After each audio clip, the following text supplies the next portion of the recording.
नमस्कार, कैसे हैं आप सभी लोग। और मेरे यूट्यूब चैनल बावरुख दुनिया में आप सभी लोगों का स्वागत है। और कैसे हैं, क्या कर रहे हैं और खाना खाया या नहीं।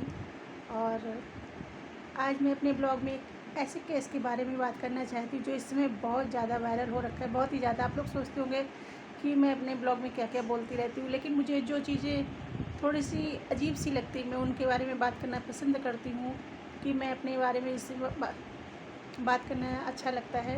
अरे बिहार अररिया के केस है आरती और छोटू का, कि उस लड़की ने अक्सर ये शुरू से बोल रही है, पर शुरुआत से जब से लड़के का मर्डर हुआ उसके घर में उसके ही फैमिली वालों ने मार दिया। तो मुझे ये समझ में नहीं आ रहा है लड़की शुरू से ये बोल रही है कि शादी की बात करने के लिए भाभी ने बुलाया। तो मेरी ये समझ में नहीं आया, आधी रात में शादी की बात करने के लिए कौन बुलाता है। किसी की भी फैमिली मेम्बर या दुनिया जहान में कहीं पर भी शादी की बात करने के लिए कोई भी सिर्फ लड़के को रात में नहीं बुलाता है कि अब बेटा आप चले और शादी की बात करनी है, वो भी आधी रात में 2-2:30 बजे रात में। तो इतनी रात में तो कोई किसी को भी नहीं बुलाता शादी की बात करने के लिए। और अगर वो दोनों सेम कास्ट थी तो शादी की बात करने के लिए उनकी फैमिली को आगे आना चाहिए था। और लड़की वाले मतलब यही लड़की शुरू से ही बोल रही है कि मेरी भाभी ने लड़के को बात करने के लिए, शादी की बात करने के लिए बुलाया और मैंने उसको बुला लिया। तो आदि और फिर ये भी बोलती है कि भाभी ने फिर बड़ा भैया को जगाया। तो जब भाभी ने पहले से बुलाया था तो उनको पता होगा कि लड़का आ रहा है, तो उन सबको जगना चाहिए था। अरे भैया कितनी रात में आया लड़का कि सब लोग सो गए। तो मेरे हिसाब से तो लड़की शुरुआत से गलत बोल रही है, वो सिर्फ अपने आप को बचा रही है।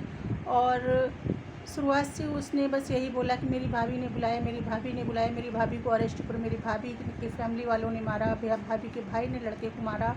और उसके पापा ने भी उसमें मतलब दिखाया है कि पापा भी अरेस्ट हुए हैं, उसकी फैमिली के सभी लोग अरेस्ट हो गए, अभी सिर्फ दादी हैं बाहर। तो दादी भी काफ़ी बुजुर्ग हैं। तो दादी जी ये बयान दे रही हैं कि उन्होंने लड़के को लड़की के साथ कुछ गलत करते हुए देखा, तो इस वजह से उस पर अटैक किया गया। और मेरी समझ में ये बात बिल्कुल सही है कि कोई भी अपने घर में ये चीज़ बर्दाश्त नहीं करेगा कि कोई भी बाहरी लड़का उसकी लड़की के साथ कुछ गलत करता हुआ पाया जाए और उसको ऐसे ही जाने दे दिया जाए। तो मेरे हिसाब से उन लोगों ने जो किया अपनी इज्जत की खातिर किया। और इतनी रात में शादी की बात करने के लिए मुझे तो कहीं से लॉजिक नहीं समझ में आ रहा कि इतनी रात में शादी करने के लिए कौन जाता है। ये बात करने के लिए सिर्फ फैमिली मेम्बर्स में से एक लड़का ही जाता है जिसको शादी करनी है।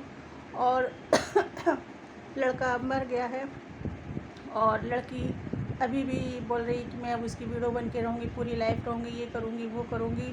और अब वो अपना फैमिली छोड़कर अपने मतलब अपनी जहाँ उसकी मम्मी पापा हैं रियल, वो छोड़ के वो लड़के वालों के घर में रह रही है। तो आप लोग खुद इस चीज़ को सोचिए और समझिए और बताइए कि जिसके जिसके भी घर में बेटियां हैं, क्या कोई भी बर्दाश्त करेगा कि कोई पराया लड़का आधी रात में आए और फिर उनकी इज्जत पर हाथ डाले या कुछ भी ऐसा करे। तो मेरी समझ से तो बहुत गलत बात है ये। और बहुत सी मैंने देखा महिला मोर्चा की जो समूह है, महिला संगठन की कुछ महिलाएं हैं, वो उस लड़की को पूरी तरह से सपोर्ट कर रही हैं कि मतलब वो लोग अपना प्यार पाने की कोशिश कर रहा था। कोई भी हो अपना प्यार पाने की कोशिश करता तो भैया प्यार ऐसे कैसे पाया जाता है कि एक पूरी फैमिली का, लड़की ने पूरी अपनी फैमिली का सत्यानाश कर दिया। और अभी भी बोल रही है कि 13 दिन हो गए अभी तक कोई अरेस्ट नहीं हुआ है। तो जो लड़की अपनी माँ बाप की नहीं हुई, जो अपने पापा की नहीं हुई, जिन्होंने उसको बचपन से पाला पोसा, वो 4 दिन के लिए मिला, जो लड़का मिला था छोटू, उसकी फैमिली की कैसे हो सकती है। उस छोटू के पापा उस लड़की को अपने घर ले आए हैं और बोल रहे हैं कि मैं इसको बेटा बना कर रखूँगा। और उसका छोटू का जो बड़ा भाई था वो उससे मैरिज करने को भी तैयार है, लेकिन वो अब उससे भी रेडी नहीं है, बोल रही है कि मुझे इससे शादी नहीं करनी और मैं छोटू की विडो बन के रहूँगी।